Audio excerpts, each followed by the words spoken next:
What's going on? Welcome to Unlocking Your Inner Strength. In these episodes, I share with you insights and inspirations that have come to me on my path in life, and hopefully they can be a welcome hand of guidance as you move along your journey. I teach because I'm passionate about my message. I teach because it helps me to learn more deeply.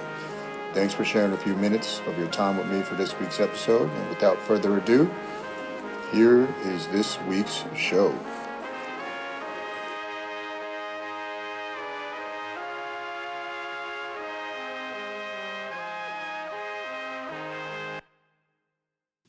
What's up, everybody? It's Kyle with another episode for Unlocking Your Inner Strength. Today's title, The Source of All Knowledge. You have to wait to the end to hear what that is. Continuing off what we were doing last week, going through the 50th law, giving you lessons on fearlessness as I read this book for about the fifth time. And it's very relevant right now in my life, but it helps me. Books have always been kind of my rock. My faith now is my rock, and then getting back to books. Obviously, the people that love you too, but a lot of times it's an internal struggle. It's only you that can help you through certain things.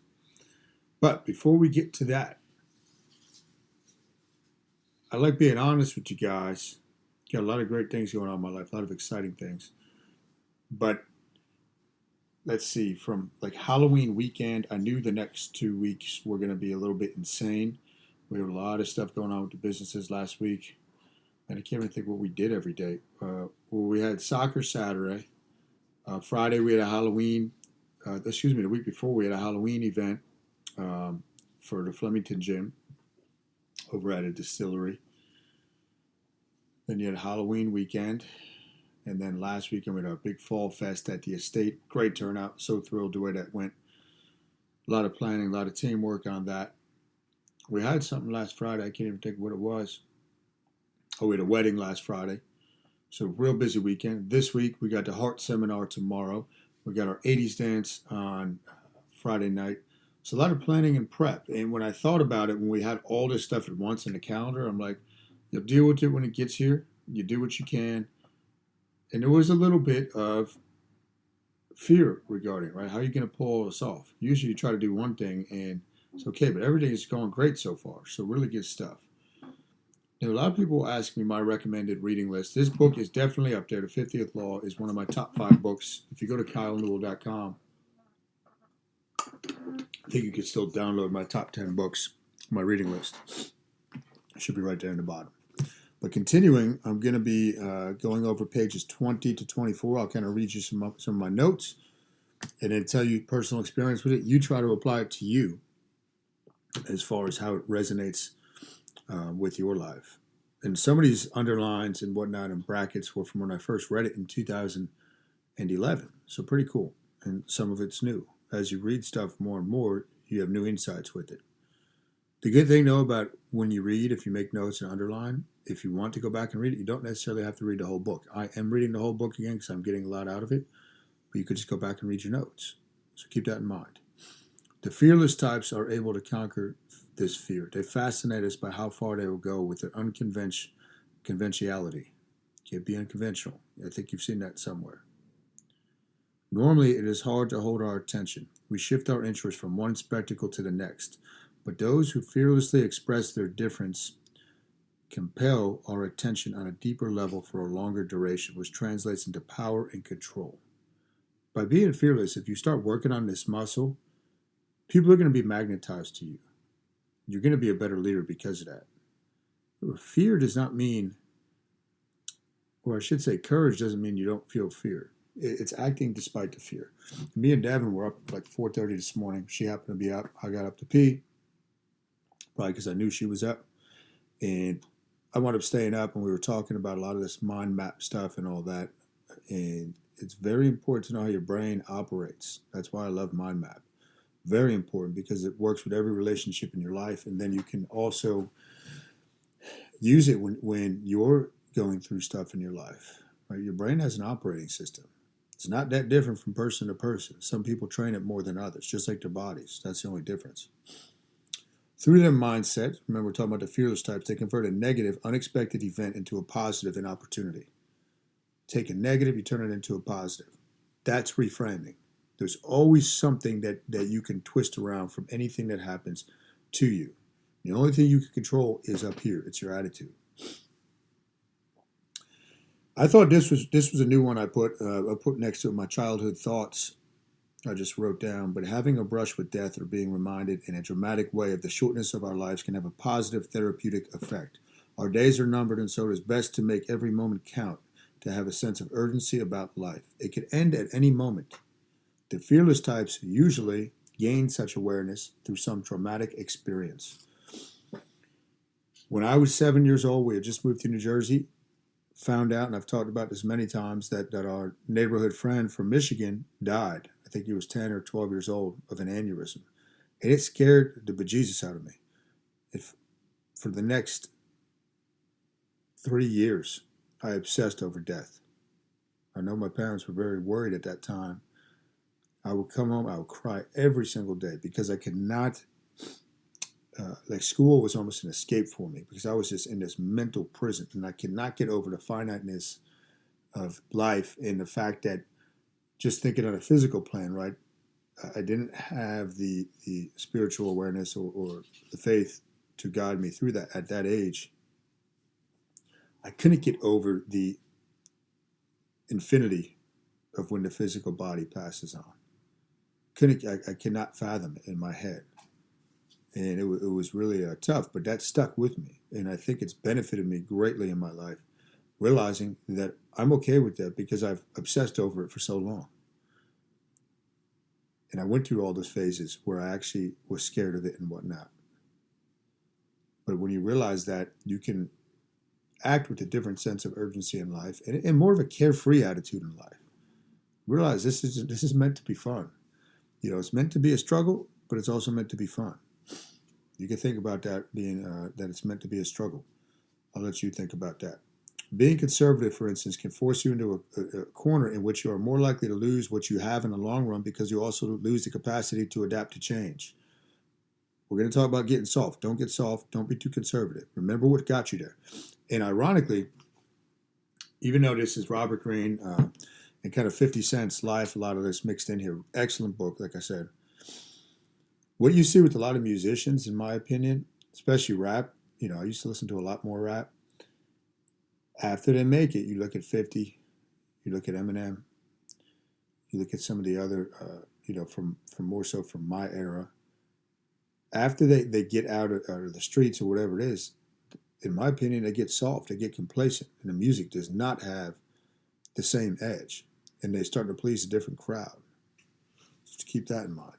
If you are afraid to learn from your mistakes, you will more than likely keep repeating them.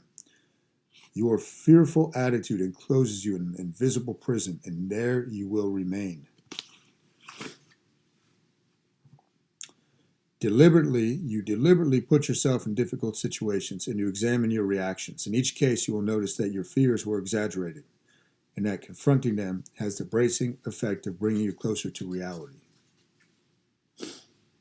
At some point, you will discover the power of reversal. Overcoming the negative of a particular fear leads to a positive quality, whether that's self-reliance, patience, supreme self-confidence, on and on. The most attractive person in any room is the one that is the most confident / certain about themselves. That's just notes from my head. That's not in the book. It is not the physical reality of your environment that matters, but your mental state. How you come to deal with the adversity that is part of life on every level. 50 had to confront his fears. You must choose to. You're not all born in the ghetto. You're not all born where your physical life is put at risk. So you got to choose to confront your fears, which isn't easy. Most people want to avoid fear, like the plague. Your attitude has the power of shaping reality in two opposite directions. One that constricts and corners you in with fear, the other that opens up possibilities and freedom of action. Okay, as we keep moving through, the greatest danger we face is the mind going soft. We've all been through this. You have to constantly strip it down, right? Strip it down and realize what's making you soft. I've gotten complacent many times in my life. Nothing ever good comes out of it because the I should say it comes out good. In the moment, nothing good comes out of it. But as you progress and you realize, hey, I'm getting a little soft, you've got to regain your edge. You can regain your edge by maybe just doing different stuff. When I fast every week, that is me gaining an edge. It's putting myself through discomfort every single week, every single day in some form. But I love it because I know it's giving me the edge. It's building mental muscle. You always have to try to give yourself a mental advantage. I talked about this last week, I believe. I was on my good friend BK, his podcast a couple weeks ago. I think that'll be out soon. But we talked about the 10-day cleanse I did. It's always, and when I examine myself from the outside, I'm always trying to figure out how to give myself a mental edge. That could be against other people, but it's more so against me and myself. And I know if I have the mental edge over myself, that it's going to be a lot sharper, my mind, than other people's minds. Because I know most people aren't concerned about their mindset. Lose your grip on reality on these streets, and you might as well kill yourself. So that was when he was talking about 50's life. Again, this book is excellent. Operate with the desperate energy. Operate with the desperate kind of energy. Life is finite. You could literally drop dead today. That is a reality. Each day you die. Each morning you wake up new. It's a blessing each morning when you wake up. You almost have to look at each day as a lifetime. Look at it as a lifetime. Reality is my drug. That's a 50 Cent quote. Embrace reality. You know, I told you at the beginning of this, coming into these last weekend, this week, there was so many events going on that we had to plan and work on. And there was a little bit of angst or anxiety or fear when I say, how are we going to pull all this off? Like 5 events in like 3 weekends. Not that we were going to, that we were running through the businesses. Thanks, Fish. The greatest danger you face is your mind growing soft and your eye getting dull. When things get tough and you grow tired of the grind, your mind tends to drift into fantasies. Stop fantasizing. Don't be a flyboy. We call it a flyboy. You wish you could fly over here and do this. And live in reality. Reality should be your drug, just like 50 said. Reality should be your drug. That's where life takes place. Reality. If things are going well, you'll become complacent, imagining that what you have will now continue forever. It will not. Stop putting your attention on anything in your life, relationship, business, your toys. They're going to break apart and fall down. Complacency will make things fall apart. Seeing people as they are instead of what you think they should be would mean having a greater sense of their motives. Your actions in life would be so much more effective with this knowledge. So think about that. Seeing people as they are instead of what you think they should be. What would mean having a greater sense of their motives. I had a meeting with the body this week. Kind of knew what he wanted to go over. And as I examined a mind map with myself, going through. So, if it is what I think it is, it's reframe. That's a great thing. And it's just information. That's all it is. It's information. Now, what I assign to that, or you assign to information, determines the feelings you're going to get from it. But it's just information. It's not good or bad. Realists are not afraid to look at the harsh circumstances of life. They sharpen their eye by paying keen attention to details, to people's inattentions, to people's intentions, to the dark realities hiding behind any glamorous surface, like any muscle that is trained to develop the capacity to see with more intensity. Be a realist in life. Be a realist. Reality should be your drug. Every circumstance, every individual is different, and your task is to measure that difference, then take appropriate action. The moment you believe in some cherished idea that you will hold on to, no matter what your eyes and ears reveal to you, you're no longer a realist. Be on guard, guys. A couple more here.